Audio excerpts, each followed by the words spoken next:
ഹരേ കൃഷ്ണ ചോദിക്കേണ്ടി വരട്ടെ. അതെല്ലാം നമുക്ക് കുറച്ചേരം ക്ലാസ് എടുക്കട്ടെ, അല്ലെങ്കിൽ 3 ദിവസമായി ക്ലാസ് നടന്നിട്ട്. ഹരേ കൃഷ്ണ. ഓം നമോ ഭഗവതേ വാസുദേവായ. ഓം നമോ ഭഗവതേ വാസുദേവായ. ഓം നമോ ഭഗവതേ വാസുദേവായ. ഓം അജ്ഞാനതിമിരാന്തസ്യ ജ്ഞാനാഞ്ജനശലാകയ ചക്ഷുരുന്മീലിതം യേന തസ്മൈ ശ്രീഗുരവേ നമഃ. നമോ വിഷ്ണുപാദായ കൃഷ്ണപ്രേഷ്ഠായ ഭൂതലേ ശ്രീമതേ ഭക്തിവേദാന്ത സ്വാമിനിധി നാമിനേ. നമസ്തേ സാരസ്വതേ ദേവേ ഗൗരവാണി പ്രചാരിണേ നിർവിശേഷ ശൂന്യവാദി പാശ്ചാത്യ ദേശതാരിണേ. ജയ ശ്രീ കൃഷ്ണ ചൈതന്യ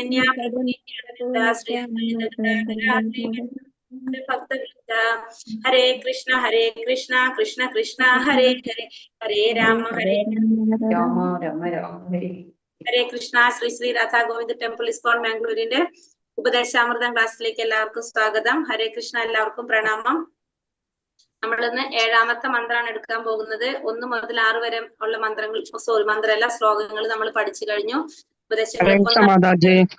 ഹരേ കൃഷ്ണ. 1ാമത്തെ ഉപദേശത്തില് നമ്മൾ എന്താ കണ്ടിട്ടുണ്ടായിരുന്നത്? 1ാമത്തെ ഉപദേശം നമ്മൾ പറഞ്ഞു, ഒരു ഗുരുവിന് വേണ്ട യോഗ്യതകൾ, എങ്ങനെയുള്ള ഒരു വ്യക്തിക്കാണ് ശിഷ്യന്മാരെ സ്വീകരിക്കാൻ സാധിക്കുന്നത് നമ്മൾ കണ്ടു. വാചോവേഗം, മനസാക്രോധവേഗം, ജിഹ്വാവേഗം, ഉദര ഉപസ്ഥവേഗം. ഇത്രയും കാര്യങ്ങളെ നിയന്ത്രിക്കാൻ, ഇത്തരം കാര്യങ്ങളുടെ ത്വരകളെ നിയന്ത്രിക്കാൻ സാധിക്കുന്ന ഒരു വ്യക്തിക്കാണ് ഗുരു ആവാനായിട്ട് യോഗ്യതയുള്ളത്, അല്ലെങ്കിൽ ഈ ഭൂമിയെ മുഴുവൻ ശിഷ്യപ്പെടുത്താൻ സാധിക്കുന്നതെന്ന് നമ്മൾ കണ്ടു അല്ലെ. കഴിവുള്ളവനാണ്, ധീരനാണെന്ന് പറഞ്ഞു. 2ാമത്തെ ഉപദേശം എന്താണ് പറഞ്ഞത്? ഭക്തിയെ നശിപ്പിക്കുന്ന 6 കാര്യങ്ങളാണ് നമ്മൾ കണ്ടത്. എന്തൊക്കെയാണ്? അമിതമായ ഭക്ഷണം, അമിതമായിട്ടുള്ള അധ്വാനം, അനാവശ്യ സംസാരം, യമനിയമങ്ങൾ പാലിക്കാതിരിക്കുക, അതിൽ അമിതമായ ആസക്തി, ലൗകികമായ ജനങ്ങളുമായിട്ടുള്ള കൂട്ടുകെട്ട്, തീവ്രമായ ആഗ്രഹങ്ങൾ. ഈ 6 കാര്യങ്ങൾ ഭക്തിയെ നശിപ്പിക്കുന്നതാണ് നമുക്ക് മനസ്സിലായി. ഇനി ഭക്തിയെ പ്രോത്സാഹിപ്പിക്കുന്ന 6 കാര്യങ്ങളാണ് അടുത്തത് കണ്ടത്. ഏതൊക്കെയാണ് നമ്മൾ ഭക്തിയെ പ്രോത്സാഹിപ്പിക്കുന്ന 6 കാര്യങ്ങൾ കണ്ടത്? ഉത്സാഹം, വിശ്വാസം, ക്ഷമ, ഭക്തിയുടെ പ്രവർത്തനങ്ങൾ നിശ്ചയം, ധൈര്യം, വിശ്വാസം, ഭക്തിയുടെ സേവനത്തിന് അനുകൂലമായ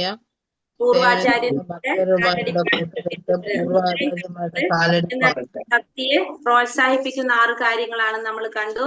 പിന്നെ അടുത്തത് ഭക്തന്മാർ തമ്മിലുള്ള 4ാമത്തത് ഭക്തന്മാർ തമ്മിലുള്ള സ്നേഹ കൈമാറ്റം എങ്ങനെയായിരിക്കണം നമ്മൾ കണ്ടു. എങ്ങനെയാണ്? ദാനം ചെയ്യണം, സ്വീകരിക്കണം, പിന്നെ ഭക്ഷിക്കണം, പ്രസാദം ഭക്ഷിക്കണം, ഭക്ഷിപ്പിക്കണം. പിന്നെന്താണ്? രഹസ്യമായ സംഗതികൾ ചോദിച്ചറിയാൻ, പറഞ്ഞു മനസ്സിലാക്കുകയും ചെയ്യുക. ഈ 6 കാര്യങ്ങളിലൂടെ നമുക്ക് എന്ത് ചെയ്യാൻ സാധിക്കും? ഭക്തന്മാര് തമ്മിലുള്ള ആ പ്രേമ സ്വഭാവത്തിന്റെ കൈമാറ്റം ചെയ്യാനായിട്ട് സാധിക്കും. അവർ തമ്മിലുള്ള സ്നേഹം വർദ്ധിപ്പിക്കാനായിട്ട് സാധിക്കും നമ്മൾ കണ്ടു.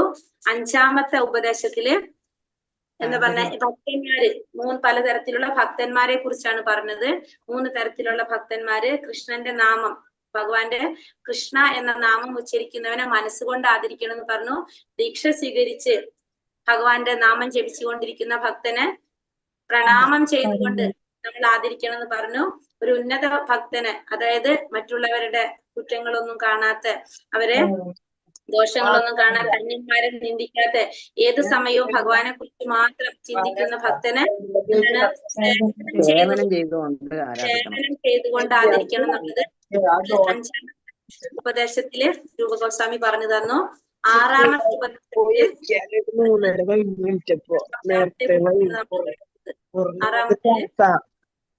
ഹരേ കൃഷ്ണ. 6ാമത്തേല് വൈഷ്ണവ, അതായത് നമ്മളെ ഒരു ഭക്തനെ നമ്മൾ എന്ത് പാടില്ല? ശാരീരികമായ വൈകല്യങ്ങൾ അനുസരിച്ച് ആ ഭക്തനെ നമ്മൾ വിലയിരുത്താനായിട്ട് പാടില്ല അല്ലെ. അതായത് നമ്മൾ ശാരീരികമായിട്ടുള്ള ഭൗതികമായിട്ടുള്ള കാഴ്ചപ്പാടിലൂടെ നമ്മൾ ആ വ്യക്തിയെ കാണാനായിട്ട് സാധില്ല. ചിലപ്പോ താഴ്ന്ന കുലത്തിൽ ജനിച്ചതാണെന്നോ, അതല്ലെങ്കിൽ ശാരീരികമായിട്ടുള്ള എന്തെങ്കിലും വൈകല്യങ്ങൾ ഉണ്ടെന്നോ, നിറം കുറവാണെന്നോ, അങ്ങനത്തെ ഒന്നും രീതിയിൽ നമ്മൾ എന്ത് ചെയ്യാൻ പാടില്ല? ഒരു ഭക്തനെ വിലയിരുത്താൻ പാടില്ല. അത് എന്തിനോടാണ് പറഞ്ഞിരിക്കുന്നത്? ഗംഗാജലം എന്താ മഴക്കാലത്ത് അത് നൊരയും ചേറുമായിട്ട് എന്താ പറയുന്ന നൊരയും ചേറും കലർന്നാലും ആ ഗംഗാജലത്തിന്റെ ദിവ്യത്വം ഒരിക്കലും നഷ്ടപ്പെടുന്നില്ല. അതേപോലെയാണ് ഒരു ശുദ്ധഭക്തൻ. ആ ശുദ്ധഭക്തൻ ഒരിക്കലും എന്ത് സംഭവിക്കുന്നില്ല? ദൂഷ്യം സംഭവിക്കുന്നില്ല എന്നുള്ളത് നമ്മള് 6ാമത്തെ ഉപദേശത്തിൽ രൂപഗോസ്വാമി പറഞ്ഞു തന്നു. ഇനി 7ാമത്തെ ഉപദേശത്തിൽ പറയുന്നത്, ഇത് വൈഷ്ണവാപരാധത്തെ കുറിച്ചാണ് പറഞ്ഞത് അല്ലെ. 7ാമത്തെ ഉപദേശം ഭഗവാന്റെ നാമത്തെ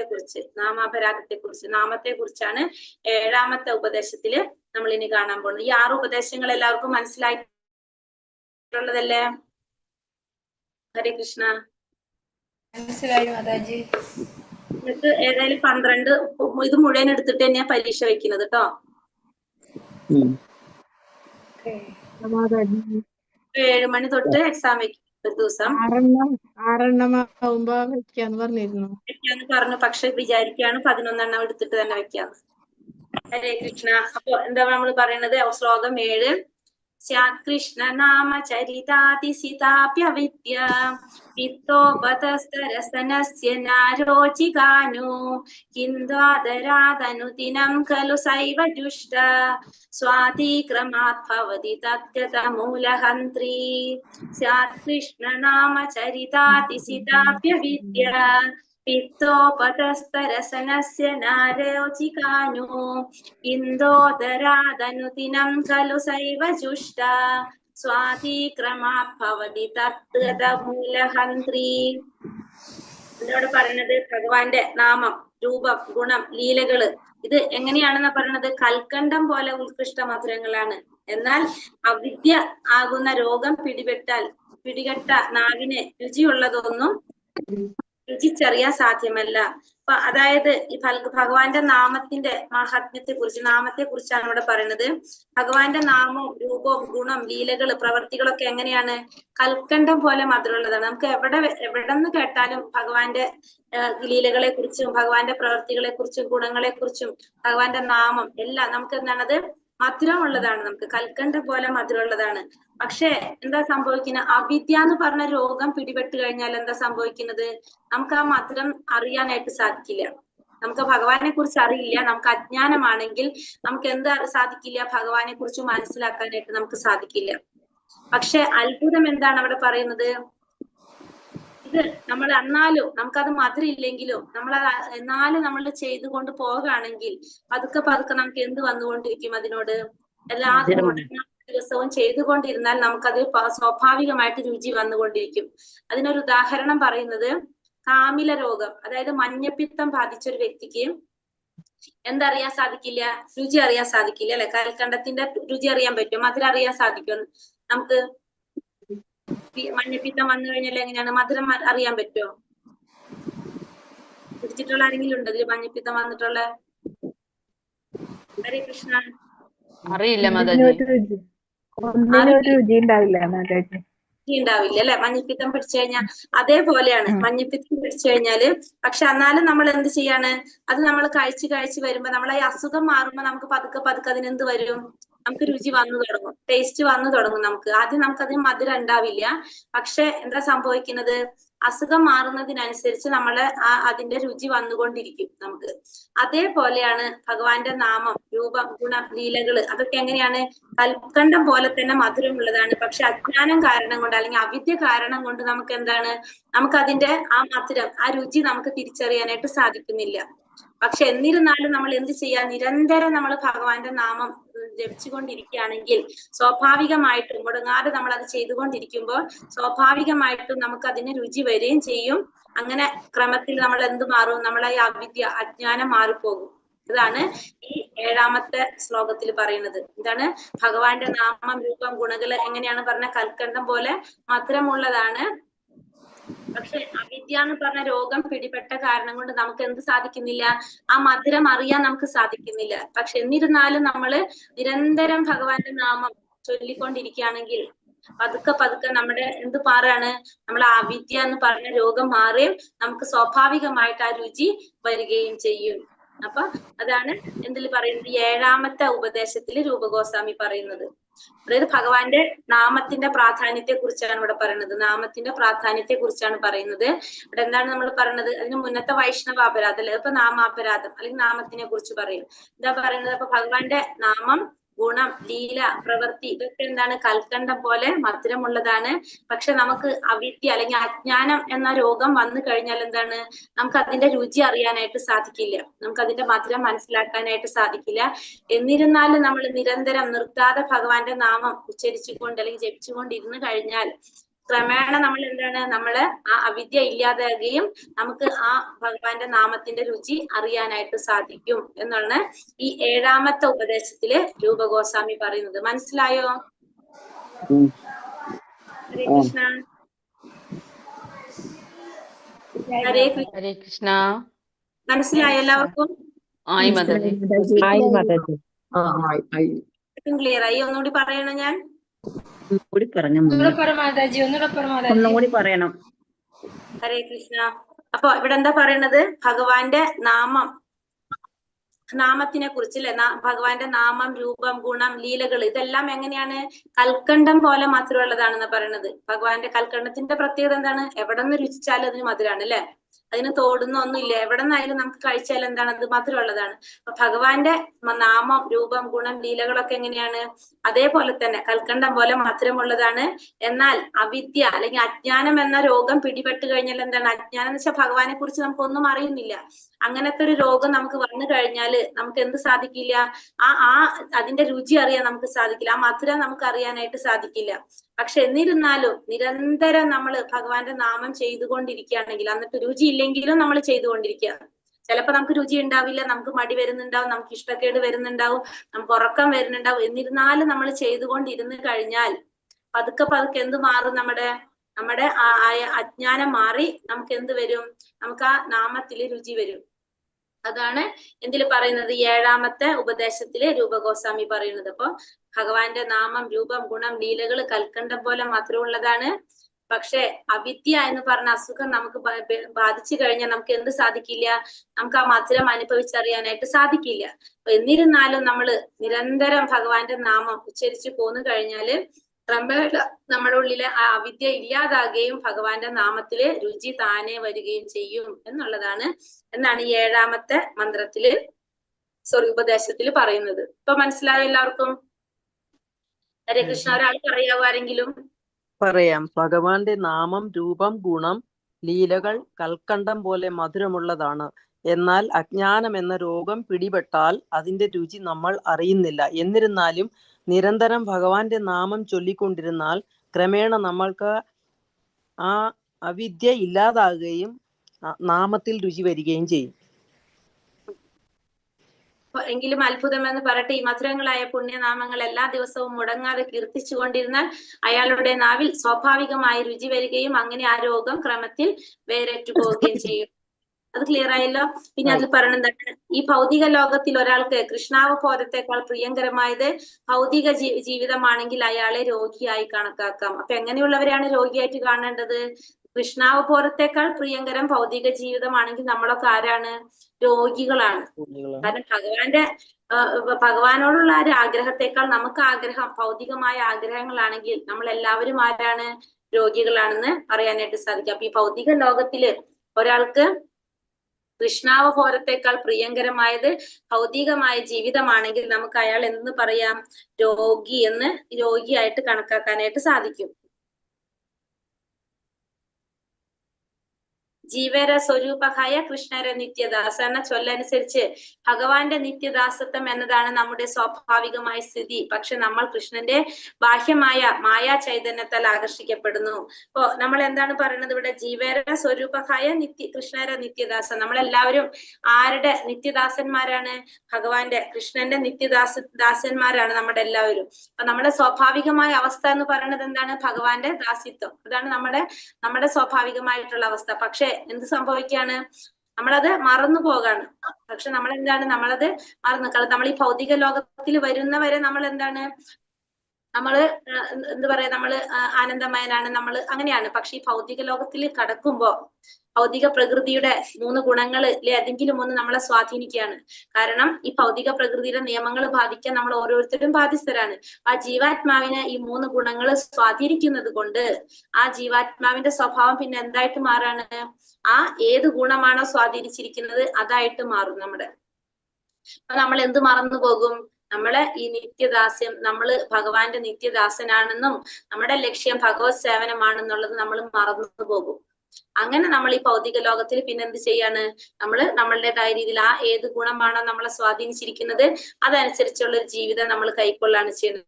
ശരിക്കും നമ്മൾ ആരാണെന്നുള്ളൊരു സത്യം നമ്മൾ ഈ ഭൗതിക ലോകത്തിലേക്ക് കടക്കുമ്പോൾ ഈ ത്രിഗുണങ്ങൾ നമ്മളെ സ്വാധീനിക്കുന്നതിനനുസരിച്ച് നമ്മൾ മറന്നു പോകുന്നതിന്റെ ഫലമായിട്ടാണ് നമ്മൾ ഈ ഭൗതിക ലോകത്തില് നമ്മളുടെ ആഗ്രഹങ്ങൾക്ക് വേണ്ടിയിട്ട് നമ്മൾ ജീവിക്കുന്നത്. ഭൗതിക ലോകത്തിൽ എല്ലാവരും സുഖത്തിനായി ആഗ്രഹിക്കുന്നു. അവർ തെറ്റുകൾ കൊണ്ട് തെറ്റുകൾ തിരുത്താൻ ശ്രമിക്കുന്നു. ഈ പരിതസ്ഥിതിയിൽ കൃഷ്ണാവബോധം വളർത്തി ആനന്ദം അനുഭവിക്കാൻ നിർദ്ദേശിച്ചാൽ അത് ആരും കേൾക്കുകയില്ലല്ലോ. അപ്പൊ ഈ ഭൗതിക ലോകത്തിൽ എല്ലാവരും എന്താണ്? സുഖമാണ് ആഗ്രഹിക്കുന്നത്. നമ്മുടെ ഇന്ദ്രിയങ്ങളെ സന്തോഷിപ്പിക്കാനാണ് നമ്മുടെ ഈ ഭൗതിക ലോകത്തിൽ എല്ലാവരും ആഗ്രഹിക്കുന്നത്. തെറ്റുകൾ കൊണ്ട് വേറെ തെറ്റ് ചെയ്യാനായിട്ട് നമ്മൾ ശ്രമിച്ചുകൊണ്ടിരിക്കുകയാണ്. അപ്പൊ അതിന്റെ ഇടയിൽ നമ്മൾ കൃഷ്ണാവബോധം വളർത്തണം, നമുക്ക് ആനന്ദം അനുഭവിക്കാൻ കൃഷ്ണാവബോധമാണ് ഏറ്റവും നല്ലതെന്നൊക്കെ ചെന്ന് പറഞ്ഞ ആരെങ്കിലും കേൾക്കുവോ? ആ പറയുന്ന ആൾ ഒറ്റയ്ക്കായിരിക്കും, മറ്റുള്ളവരൊരു കൂട്ടായിരിക്കും, അല്ലെ? കാരണം എല്ലാവരും എന്താണ്, നമ്മൾ എന്താ പറയുന്നത്? ഈ ഭൗതിക ലോകം നമുക്ക് സുഖിക്കാൻ വേണ്ടിയിട്ടുള്ളതാണ്. നമുക്ക് ആകെ ഒരു ജന്മേ ഉള്ളൂ, ആ ജന്മം നമ്മൾ സുഖമായിട്ട് ജീവിക്കണം, അങ്ങനെയാണ് നമ്മൾ പറയുന്നത്. അപ്പൊ അതിന്റെ ഇടയിൽ ഒരാൾ പറയാണ് കൃഷ്ണാവബോധം വളർത്തി ആനന്ദം അനുഭവിക്കാൻ പറയുന്നു പറഞ്ഞ എന്താ പറയും? അയാൾക്ക് ഭ്രാന്താന്ന് പറയെല്ലാവരും, അല്ലെ? കാരണം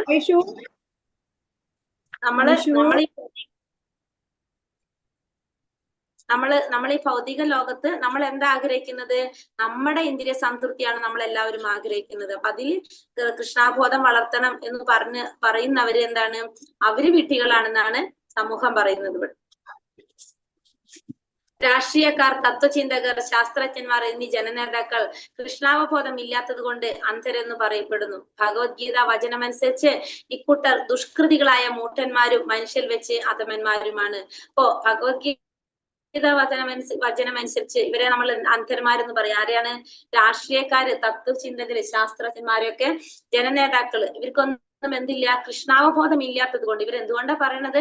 കൃഷ്ണാവബോധം ഇല്ലാത്തത് കൊണ്ടാണ് ഇവരെ നമ്മൾ എന്ത് പറയണത്? അന്ധന്മാരെന്ന് പറയുന്നത്, അന്ധരെന്ന് പറയുന്നത്. കാരണം ഭഗവത്ഗീത വചനം അനുസരിച്ച് ഇക്കൂട്ടരെ അങ്ങനെയാണ് ദുഷ്കൃതികളായിട്ടുള്ള മൂഢന്മാരും മനുഷ്യരിൽ അധമന്മാരുമാണെന്ന് പറയാം. നമുക്ക് 4 സുകൃതികളും ദുഷ്കൃതികളും നമ്മൾ കണ്ടിട്ടുണ്ടായിരുന്നു, അല്ലെ? ആ ദുഷ്കൃതികളിലാണ് ഇവര് വരുന്നത്. കാരണം ഇവരെന്താണ്? ഇവര് കൃഷ്ണാവബോധം ഇല്ലാത്തവരാണ്, ഭഗവാനെ കുറിച്ച് മനസ്സിലാക്കാത്തവരാണ്. അതുകൊണ്ട് തന്നെ ഭഗവത്ഗീതയിലെ വചനങ്ങൾ അനുസരിച്ച് ഇവരെ നമുക്ക് എന്ത് പറയാം? ദുഷ്കൃതികൾ എന്ന് പറയാനായിട്ട് സാധിക്കും. നിരീശ്വരന്മാർ സമൂഹത്തിന്റെ നേതാക്കളാകുമ്പോൾ അന്തരീക്ഷം മുഴുവൻ അവിദ്യയാൽ അതിവ്യാപ്തമാകുന്നു. ഈ സാഹചര്യത്തിൽ ആരും കൃഷ്ണാവബോധ പ്രസ്ഥാനത്തിൽ പ്രവേശിക്കുവാൻ ഉത്സാഹിക്കുന്നില്ല. നമുക്കറിയാം, നിരീശ്വരന്മാരാണ് സമൂഹത്തിന്റെ നേതാക്കളാകുന്ന വെച്ചാൽ എന്താ അവസ്ഥ? ആ അന്തരീക്ഷത്തിലുള്ളവർ മുഴുവൻ ആരായിട്ട് മാറും? അവിദ്യയിലുള്ളവർ അല്ലെങ്കിൽ നിരീശ്വരന്മാരായിട്ട് മാറില്ല. കാരണം തലപ്പത്തിരിക്കുന്ന വ്യക്തി നിരീശ്വരനാണെങ്കിൽ സ്വാഭാവികമായിട്ടും ഈശ്വരനെ കുറിച്ച് ആര് പറയില്ല? ആ തലപ്പത്തിരിക്കുന്ന വ്യക്തി പറയില്ല. അവർക്ക് അത് അറിയേണ്ട അവസരങ്ങൾ ഉണ്ടാക്കി കൊടുക്കുന്നില്ല. അതുകൊണ്ട് തന്നെ ആ ഒരു വ്യക്തി നേതൃത്വം കൊടുക്കുന്ന ആ സമൂഹത്തിലുള്ള എല്ലാവരും എങ്ങനെയായിട്ട് മാറും? അവിദ്യ ഉള്ളവരായിട്ട്, അതായത് അജ്ഞാനികളായിട്ട് തീരാണ് ചെയ്യുന്നത്. അങ്ങനെയുള്ള ഒരു സാഹചര്യത്തിൽ അവിടെ കൃഷ്ണാവബോധത്തെ നമുക്ക് എന്ത് ചെയ്യാൻ സാധിക്കില്ല? അവരിലേക്ക് പറഞ്ഞു കൊടുക്കാനായിട്ട് സാധിക്കില്ല. ലോകത്തെ ശരിയായ മാർഗത്തിൽ പുനഃസ്ഥാപിക്കാനുള്ള ഒരേ ഒരു പോംവഴി ഹരേ കൃഷ്ണ കൃഷ്ണ കൃഷ്ണ ഹരേ ഹരേ, ഹരേ രാമ രാമ രാമ ഹരേ ഹരേ എന്ന കൃഷ്ണന്റെ പുണ്യനാമം കീർത്തിക്കുന്ന എന്താണ്? കൃഷ്ണാവബോധമാണ്. കൃഷ്ണാവബോധമാണ്. പുണ്യനാമം കീർത്തിക്കുന്ന കൃഷ്ണാവബോധമാണ്. അപ്പൊ ലോകത്തെ ശരിയായ മാർഗത്തിൽ പുനഃസ്ഥാപിക്കാനുള്ള ഒരേ ഒരു വഴി എന്താണ്? ഭഗവാന്റെ നാമം ജപിക്കുക. ഭഗവാന്റെ നാമം ജപിക്കാനായിട്ട് പുണ്യനാമം കീർത്തിക്കുന്ന കൃഷ്ണാവബോധമാണ്. അപ്പൊ ഭഗവാന്റെ നാമജപത്തിലൂടെ നമുക്ക് എന്ത് സാധിക്കാണ്? നമുക്ക് ശരിയായ മാർഗത്തില് നമുക്ക് നീങ്ങാനായിട്ട് സാധിക്കും. ആ ഭഗവാന്റെ നാമജപം എന്ന് പറയുന്നത് ഒരു പിടിവള്ളിയാണ്. നമ്മള് ഗോലോക ചാട്ടിൽ കണ്ടിട്ടുണ്ടോ, നിങ്ങൾക്ക് ഓർമ്മയുണ്ടോന്ന് അറിയില്ല. നമ്മളെ ഭൗതിക ലോകത്തിൽ നിന്ന് തുളച്ച് ആത്മീയ ലോകം കഴിഞ്ഞ് എവിടെയാണ്? വൈകുണ്ഠ ലോകങ്ങളും കഴിഞ്ഞ് ആത്മീയ ലോകത്തിൽ ഭഗവാന്റെ ഗോലോക വൃന്ദാവനത്തിലേക്ക് ഡയറക്റ്റ് തുളച്ചു കയറാൻ എന്തിനാ സാധിക്കുക?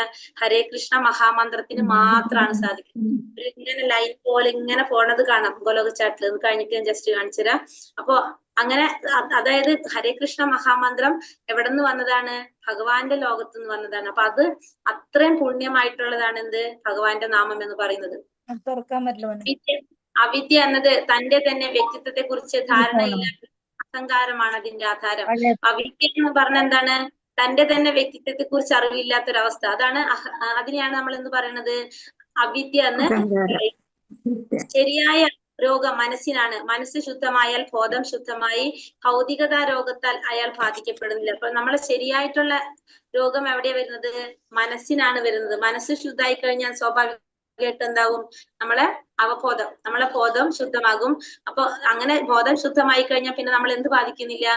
ഭൗതികതയിൽ ആ രോഗം നമ്മളെ ബാധിക്കില്ല. നമുക്കറിയാം, നമ്മളൊരു ലെവൽ 1 നമ്മളൊരു ഉദാഹരണം പറയാറുണ്ടല്ലോ, ഒരു കത്തി മനുഷ്യൻ ഒരു ഡോക്ടറുടെ കയ്യിലും ഒരു കള്ളന്റെ കയ്യിലും കത്തി കിട്ടിക്കഴിഞ്ഞാൽ നമ്മൾ അവബോധം നമ്മളെ സ്വാധീനിക്കുകയാണ്. അപ്പൊ നമ്മള് ഡോക്ടർ ആണെങ്കിൽ അത് ജീവൻ രക്ഷിക്കാൻ ഉപയോഗിക്കും, കള്ളനാണെങ്കിൽ അത് ഒരാളുടെ ജീവൻ എടുക്കാൻ ഉപയോഗിക്കും. അത് നമ്മളെ അവബോധമാണ് അത് നമ്മളെ കൊണ്ട് അത് പ്രവർത്തിക്കുന്നത്. അപ്പൊ അത് മാറണമെങ്കിൽ നമ്മൾ എന്ത് വേണം? നമ്മുടെ ആ മനസ്സിന് രോഗം, ആ മനസ്സിനെ നമ്മൾ എന്ത് ചെയ്യണം? ശുദ്ധാക്കണം.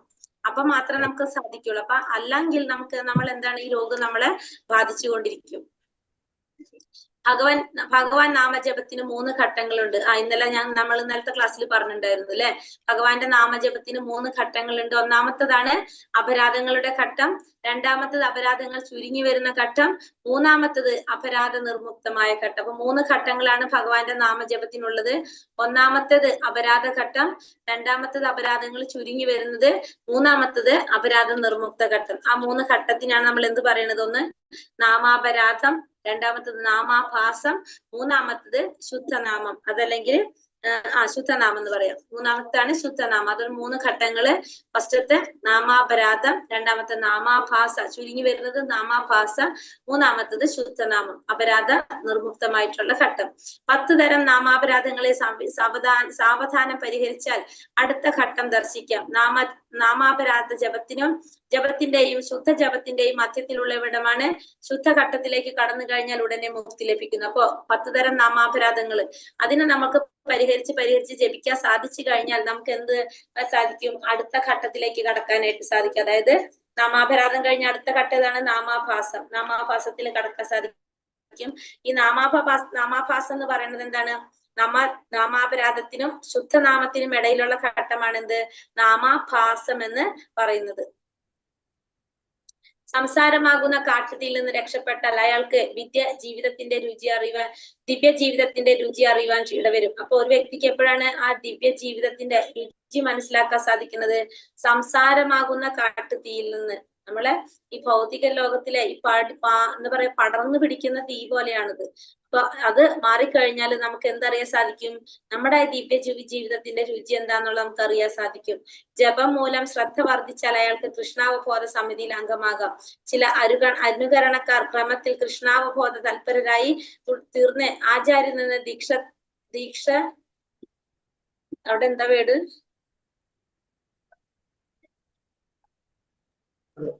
ദീക്ഷൻ എന്നാണ് എഴുതിയിരിക്കുന്നത്. ദീക്ഷൻ എന്നാണ് മാം എഴുതിയിരിക്കുന്നത്.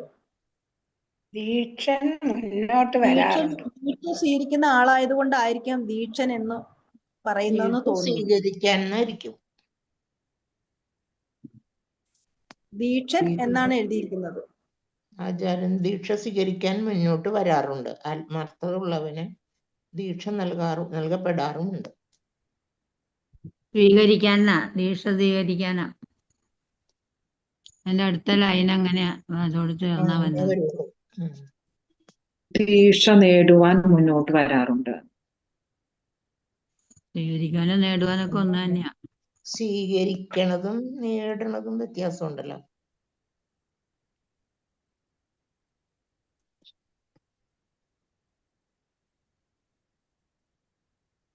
അനുകരിക്കാൻ കൃഷ്ണ എന്നാലും നല്ല കാര്യം അനുകരിക്കുന്ന ചില അനുകരണക്കാർ കൃഷ്ണാവബോധത്തിൽ തൽപരായി തീർന്ന് ആചാര്യൽ നിന്ന് ദീക്ഷ നേടുവാൻ മുന്നോട്ട് വരാറുണ്ട്. ആത്മാർത്ഥത ഉള്ളവന് ദീക്ഷ നൽകപ്പെടാറുണ്ട്. അപ്പൊ ജപം വർദ്ധിച്ച് ശ്രദ്ധയോടെ ജപിച്ചു കഴിഞ്ഞ് കൃഷ്ണാവബോധ സമിതിയിൽ അംഗമായി കഴിഞ്ഞാൽ ചില അനുകരണക്കാർ ക്രമത്തിൽ കൃഷ്ണാവബോധ തൽപരരായിട്ട് ആചാര്യൽ നിന്ന് ദീക്ഷ സ്വീകരിക്കാനായിട്ട് മുന്നോട്ട് വരാറുണ്ട്. ആത്മാർത്ഥതയുള്ളവന് ദീക്ഷ നൽകപ്പെടും. ദീക്ഷ കിട്ടിയ ഒരാൾ ഹരേ കൃഷ്ണ മഹാമന്ത്രം 16 തവണ ജപിച്ചും അവിഹിത ലൈംഗിക ബന്ധം പരിഹരിച്ചും മദ്യം വർജിച്ചും മാംസഭോജനം ഉപേക്ഷിച്ചും ചൂത് കളിക്കാതെയും ഭഗവത് സേവനത്തിൽ പ്രവേശിച്ചതായി കരുതാം. അപ്പൊ ദീക്ഷ സ്വീകരിച്ചു കഴിഞ്ഞാൽ പിന്നെന്താണ്? 16 തവണ നാമം ജപിക്കുക, യമനിയമങ്ങൾ അത് ശരിയായ രീതിയിൽ പാലിക്കുക എന്ന് പറയാം. ഈ യമനിയമങ്ങൾ എന്ന് പറഞ്ഞാല് ധർമ്മത്തിന്റെ 4 തൂണുകളാണ്. 4 പില്ലേഴ്സ് ആണ് അല്ലെ? അതായത് യമനിയമങ്ങള് നമ്മൾ പറയുമ്പോ നമുക്കറിയാം, ഫസ്റ്റ് നമ്മൾ പറയുന്ന യമനിയമങ്ങൾ ഫസ്റ്റ് എന്താണ്? മത്സ്യം, മാംസം, മുട്ട ഒഴിവാക്കുക. ഇത് നമ്മൾ എന്താണ് ഇല്ലാതാക്കുന്നത്? നമ്മളുടെ നമ്മുടെ ഉള്ളിൽ നമ്മുടെ ദയ ഉള്ളിൽ ദയ ദയ ഇല്ലാതാക്കുന്നു അല്ലെ. പിന്നെ അത് കഴിഞ്ഞിട്ട് പിന്നെന്താണ് ചൂതുകളി. ചൂതുകളി എന്താ ഇല്ലാതാക്കുന്നത്? സത്യസന്ധത സത്യസന്ധത ഇല്ലാതാക്കും. പിന്നെ അടുത്തത് ഏതാണ്? അവിഹിതമായിട്ടുള്ള ലഹരി പദാർത്ഥങ്ങൾ. അതെന്തില്ലാതാക്കും നമ്മള്? തപശ്ചര്യ ഇല്ലാതാക്കും. ശരിയാ. പിന്നെ വന്നിട്ട് അവിഹിതമായിട്ടുള്ള ബന്ധങ്ങൾ. അതെന്തില്ലാതാക്കും? പരിശുദ്ധി. ഇത് 4 കാര്യം: ദയ, പരിശുദ്ധി, ശുചിത്വമല്ലോ, പിന്നെ ഏതാണ്? ദയ, പരിശുദ്ധി, തപശ്ചര്യ, സത്യസന്ധത. ഈ 4 കാര്യങ്ങള് ധർമ്മത്തിന്റെ 4 പില്ലറുകളാണ്, 4 തൂണുകളാണ്. ഇതിൽ ഏതെങ്കിലും ഒരു തൂണ് വീണ് കഴിഞ്ഞാൽ എന്താ സംഭവിക്കുക? ധർമ്മം തന്നെ ഇല്ലാതാകാണ് ചെയ്യുന്നത് അല്ലെ. അത് ഏതെങ്കിലും ഒരു തൂണ് വീണാലും അത് നല്ല രീതിയിൽ നിലനിൽക്കാൻ പറ്റും. 4 തൂണുമേലാണ് ഈ ധർമ്മം നിലനിൽക്കുന്നത്. അപ്പൊ ഈ 4 തൂണിൽ ഒരു തൂണ് പ്രോബ്ലം വന്നാൽ എന്താണ്? ധർമ്മത്തെ ബാധിക്കുക, അത് അധർമ്മമായിട്ട് മാറും. നമ്മൾ എന്ത് ചെയ്യണം? ഈ ധർമ്മം പാലിക്കാനായിട്ട് നമ്മൾ ശ്രമിക്കേണ്ടതാണ്. അപ്പൊ അതാണ് 4 തൂണുകളാണ് നമ്മൾ ഈ പറയുന്ന ഏത് ഈ യമനിയമങ്ങൾ എന്ന് പറയുന്നത്. കൃഷ്ണാവ് എന്തിനു പറഞ്ഞ മാതാജി ആരെങ്കിലും?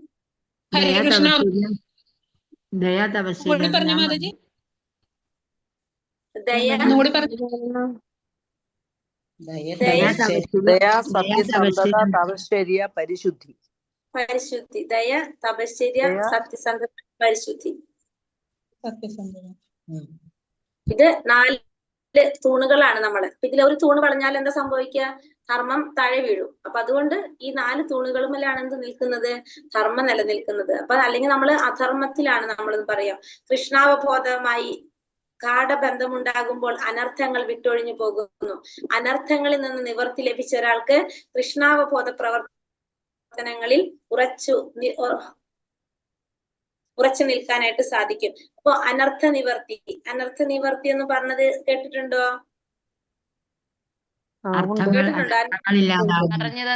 തെറ്റുകളില്ലാതാകുന്ന അവസ്ഥ, അതായത് ഭക്തിയുടെ തലങ്ങളാണ് അല്ലെ. ഭക്തിയുടെ 9 തലങ്ങളാണ്. ഏതൊക്കെയാണ് ഭക്തിയുടെ 9 തലങ്ങള്? ശ്രദ്ധ, സാധുസംഗം, ഭജനക്രിയ, അനർത്ഥ നിവർത്തി, നിഷ്ഠ, രുചി, ഭാവം, ആസക്തി,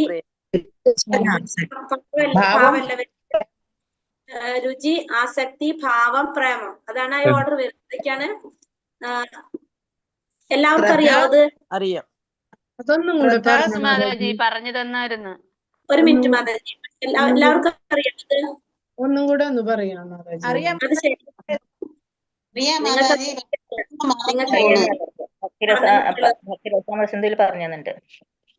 പറഞ്ഞിട്ടുണ്ടല്ലോ അല്ലെ. എല്ലാവർക്കും ഉപദേശാമൃതം ക്ലാസ്സിൽ മാതാജി തന്നെ പറഞ്ഞിട്ടുണ്ട്.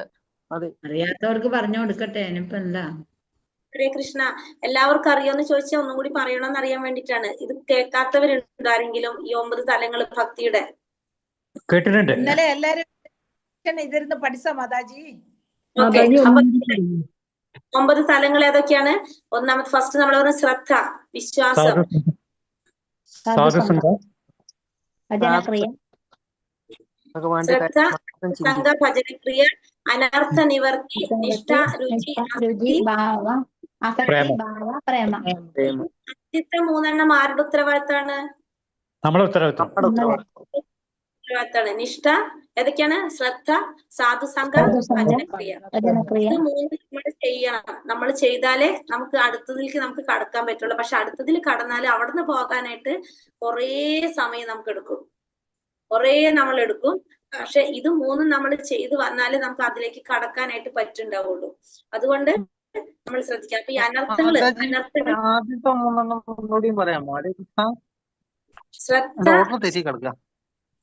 ശ്രദ്ധ, ഭജനക്രിയ, ശ്രദ്ധ, സാധുസംഘ, ഭജനക്രിയ അല്ലേ മൂന്നാമത്തത്? ഭജനക്രിയ. ഹരേ കൃഷ്ണ. ഹരേ കൃഷ്ണ മാതാജി. അപ്പൊ അടുത്തത് അപ്പൊ അനർത്ഥങ്ങൾ വിട്ടുപോകുന്നു. അനർത്ഥങ്ങളിൽ നിന്ന് നമുക്ക് എന്ത് വേണം? നിവർത്തി വരണം. നമുക്ക് അതിൽ നിന്ന് നമുക്ക് മാറാൻ സാധിക്കണം. അങ്ങനെയുള്ള ഒരു വ്യക്തിക്ക് എന്താണ്? കൃഷ്ണാവബോധത്തിൽ ഉറച്ച് പ്രവർത്തിക്കാനായിട്ട് സാധിക്കും. അനർത്ഥ നിവർത്തിയായ ഒരാൾക്ക് ഭക്തിയുടെ സേവനത്തിൽ നിന്ന് ആനന്ദോന്മാദം അനുഭവിക്കാം. ഭാവം എന്ന് ഈ അവസ്ഥയെ പറയും. അപ്പൊ അനർത്ഥ നിവർത്തിയിൽ നിന്ന് മാറിക്കഴിഞ്ഞാൽ നമുക്ക് എന്ത് സാധിക്കും? ആനന്ദ ഉന്മാദത്തിലേക്ക് അനുഭവിക്കാനായിട്ട് സാധിക്കും. അതിനാണ് നമുക്ക് എന്ത് പറയാം? ഭാവം എന്ന് പറയാനായിട്ട് സാധിക്കും. മായയ്ക്ക് ഭാവഘട്ടത്തിലെത്തിയ ഭക്തനെ ഒന്നും ചെയ്യാൻ സാധിക്കില്ല. കാരണം ഭക്തന്മാർക്ക് യഥാസ്ഥിതി അറിയാനായിട്ട് യഥാസ്ഥിതി അറിയാൻ കഴിയും. മായയ്ക്ക് ആരെ പിടിക്കാൻ പറ്റില്ല? ഭാവത്തിൽ എത്തിക്കഴിഞ്ഞാൽ ഭക്തനെ പിടിക്കാൻ പറ്റില്ല. എവിടെ വരെ പിടിക്കാൻ പറ്റുള്ളൂ? ഇപ്പൊ നമ്മളെപ്പോലുള്ളവർക്ക് സൂപ്പറായിട്ട് മായയ്ക്ക് പിടിക്കാൻ പറ്റും. കാരണം ഭാവഭക്തിയിലൊക്കെ എത്തിക്കഴിഞ്ഞാൽ എന്താണ് യഥാസ്ഥിതി അറിയാനായിട്ട് ആർക്ക് സാധിക്കും? ആ ഭക്തൻ അറിയാനായിട്ട് സാധിക്കും. അപ്പൊ അതുകൊണ്ട് മായയ്ക്ക് വശംവദനാക്കില്ല ആര്? ആ യഥാർത്ഥത്തിലുള്ള ഭക്തൻ.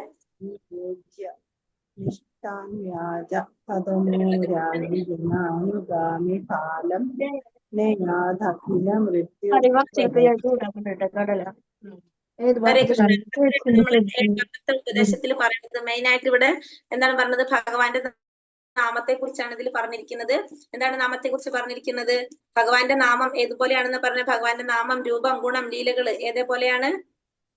കൽക്കണ്ടം പോലെ. കൽക്കണ്ടം പോലെ. കൽക്കണ്ടം പോലെയാണ് അല്ലെ? കൽക്കണ്ടം പോലെ മധുരമുള്ളതാണ്. പക്ഷെ എന്താ സംഭവിക്കുന്നത്? ആകയാൽ സാധുള്ളതും മധുരമായാൽ അജ്ഞാനം എന്ന രോഗത്തിൽ നിന്നും മുക്തരാകും. അജ്ഞാനം പിടിപെട്ട് കഴിഞ്ഞാൽ നമുക്ക് അതിന്റെ രുചി മനസ്സിലാക്കാനായിട്ട് സാധിക്കില്ല. പക്ഷെ നമ്മൾ ചെയ്യാൻ നിരന്തരം ഭഗവാന്റെ നാമം ചൊല്ലിക്കൊണ്ടിരുന്നാൽ ശ്രമിക്കുന്നതാകയാൽ ക്രമേണ സാധുള്ളതും ഇത്രയുമായാൽ അജ്ഞാനം എന്ന രോഗത്തിൽ നിന്നും മുക്തരാകും. മുക്തനാകാനായിട്ട് സാധിക്കും. അതാണ് നമ്മൾ 7ാമത്തെ ഉപദേശമായിട്ട് രൂപഗോസ്വാമി പറയുന്നത്. മനസ്സിലായല്ലോ എല്ലാവർക്കും? അടുത്തത് എങ്ങനെയുള്ള വ്യക്തിയാണ് നമ്മൾ രോഗിയായിട്ട് കാണേണ്ടത്?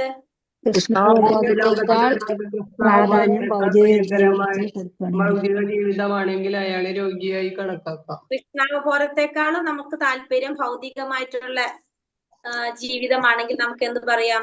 അവര് രോഗിയാണെന്ന് പറയാനായിട്ട് സാധിക്കും. ജീവാത്മാവിന്റെ സ്വാഭാവികമായ സ്ഥിതി അതാണ് നിത്യദാസത്വം. ആരുടെ നിത്യദാസത്വം? ഭഗവാന്റെ അല്ലെ? ജീവേര സ്വരൂപഹായ കൃഷ്ണേര നിത്യദാസ എന്നാ പറയുന്നത്. അതായത് ഭഗവാന്റെ നിത്യദാസത്വം. നമ്മള് ഭഗവാന്റെ നിത്യദാസന്മാരാണ്. പക്ഷെ എന്താ സംഭവിക്കുന്നത്? നമ്മൾ അവിടെ നിന്ന് പോരുമ്പോൾ, നമ്മൾ ഈ അമ്മയുടെ ഗർഭപാത്രത്തിൽ കിടക്കുമ്പോൾ നമ്മൾ വിചാരിക്കും ഇനി നമ്മൾ ഒന്നും ചെയ്യില്ല, നമുക്ക് ഈ ഇരുട്ടുമുറിയിൽ കിടന്നത് മതിന്ന്. പക്ഷെ നമ്മൾ ഈ പുറത്തേക്ക് വരുമ്പോ നമ്മൾ എന്താണ്? അതൊക്കെ നമ്മൾ മറന്നുപോകും. നമ്മൾ വീണ്ടും എന്ത് ചെയ്തുകൊണ്ടിരിക്കുക? നമ്മൾ ഈ ഭൗതിക പ്രകൃതിയുടെ ത്രിഗുണങ്ങള്, ആ ത്രിഗുണങ്ങളുടെ സ്വാധീനത്താല് നമ്മൾ ഏതാണോ നമ്മളെ സ്വാധീനിച്ചിരിക്കുന്നത് അതനുസരിച്ച് നമ്മൾ പ്രവർത്തിക്കാനായിട്ട് തുടങ്ങും. അതുകൊണ്ട് എന്താണ് ജീവാത്മാവിന്റെ സ്വാഭാവിക സ്ഥിതി ഭഗവാന്റെ നിത്യദാസത്വം എന്നാണ് അവര് മറന്നു പോകുക. അവിടെ ഭഗവത്ഗീത വചനം അനുസരിച്ച് ദുഷ്കൃതികളായ മൂഢന്മാരും മനുഷ്യരിൽ അധന്മന്മാരുമായവരാരാണ്? യഥാർത്ഥത്തെ കുറിച്ച് യാതൊരു ബോധമില്ലാത്തതിനാൽ അവരെല്ലാം ഒന്നും കൂടെ ഒന്ന് പറയണം. ഇല്ലാത്തത് കൊണ്ട് അവരൊക്കെ നമുക്ക് പറയാം അന്ധരാണെന്ന് സാധിക്കും. 4 തരത്തിലുള്ള ഭഗവത്ഗീതയിൽ പറയുന്നതാണല്ലോ അത്. എപ്പോഴാണ് അന്തരീക്ഷം മുഴുവൻ അവിദ്യയാൽ അതിവ്യാപ്തമാകുന്നത്? നിരീശ്വരവാദികൾ സമൂഹത്തിന്റെ നേതാക്കളാകുമ്പോൾ. നിരീശ്വരവാദികൾ സമൂഹത്തിന്റെ നേതാക്കന്മാരായി കഴിഞ്ഞാല് പിന്നെ നമുക്ക് ചിന്തിക്കേണ്ടല്ലേ? അന്തരീക്ഷം മുഴുവൻ എന്താണ്? അവിദ്യ. അത് പടർന്നു പിടിക്കും. ലോകത്തെ ശരിയായ മാർഗത്തിൽ പുനഃസ്ഥാപിക്കാനുള്ള ഒരേ ഒരു മാർഗം എന്താണ്?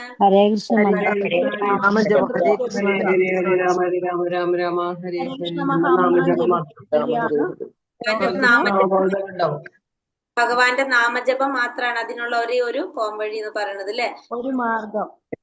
അവിദ്യ എന്നാൽ എന്താണ്?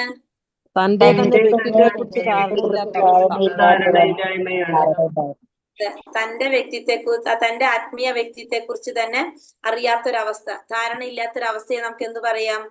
അവിദ്യ എന്ന് പറയാനായിട്ട് പറ്റും. ഭഗവാന്റെ 3 ഘട്ടങ്ങൾ ഏതൊക്കെയാണ്?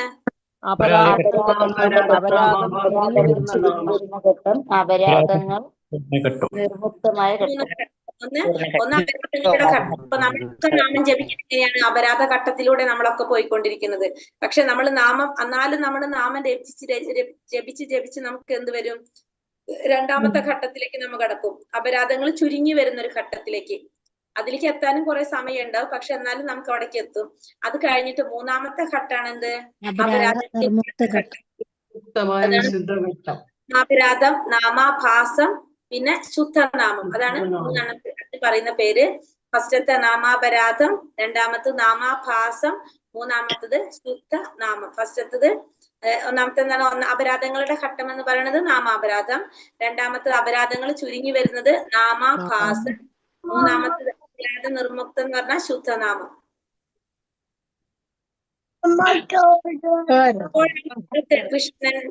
ഒരാൾക്ക് കൃഷ്ണൻ ഉറച്ചു നിൽക്കാൻ സാധിക്കുന്നത് തെറ്റാട്ടോ അതിൽ ക്വസ്റ്റ്യൻ വന്നിരിക്കുന്നത്. കൃഷ്ണൻ ഉറച്ചു നിൽക്കാൻ സാധിക്കുന്നത് അനർത്ഥങ്ങളിൽ നിന്ന് നിവൃത്തി ലഭിച്ച ഒരാൾക്ക് കൃഷ്ണാവബോധത്തിൽ ഉറച്ചു നിൽക്കാം.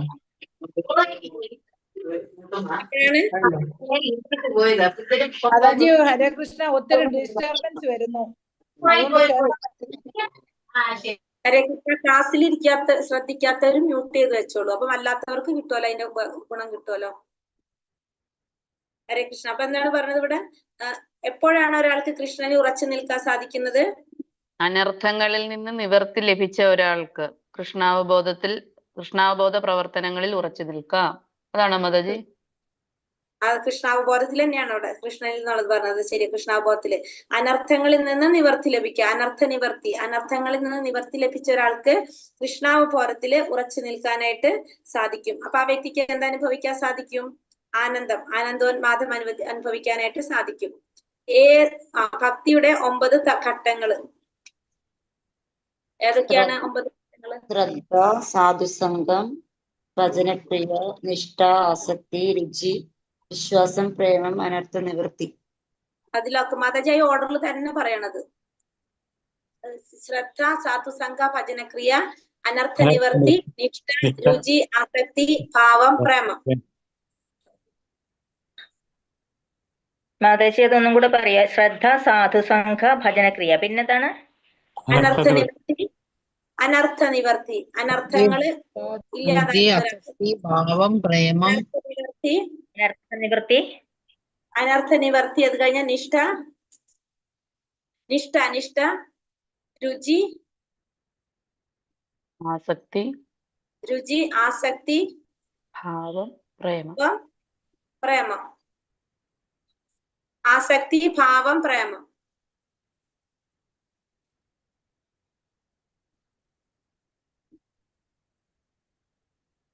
മാതാജി രണ്ടാമത്തെ ഒന്ന് പറഞ്ഞേ. ശ്രദ്ധ, സാധുസംഗ, ഭജനക്രിയ, അനർത്ഥ നിവർത്തി, നിഷ്ഠ, രുചി, ആസക്തി, ഭാവം, പ്രേമം.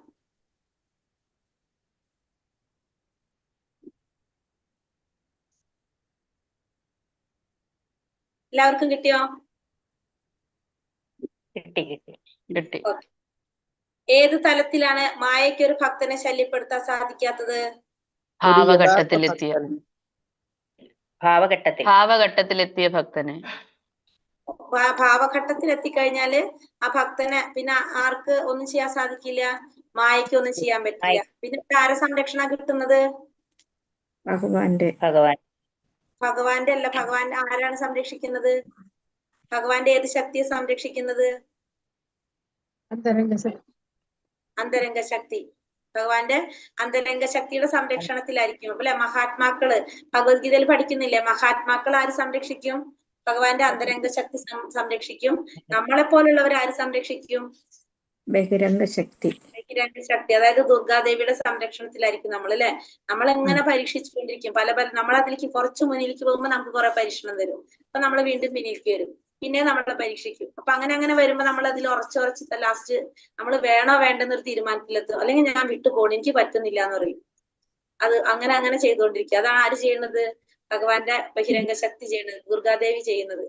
കാരണം നമ്മൾക്ക് അത്രയും ഉറച്ചൊരു ഭക്തി ഉണ്ടാവണം ആരില്? ഭഗവാനില്. ആ വിശ്വാസം അത് വരുന്ന വരെ നമ്മൾ ഇങ്ങനെ പരീക്ഷിച്ചുകൊണ്ടിരിക്കും. ഇന്നത്തെ ഉപദേശം വല്ല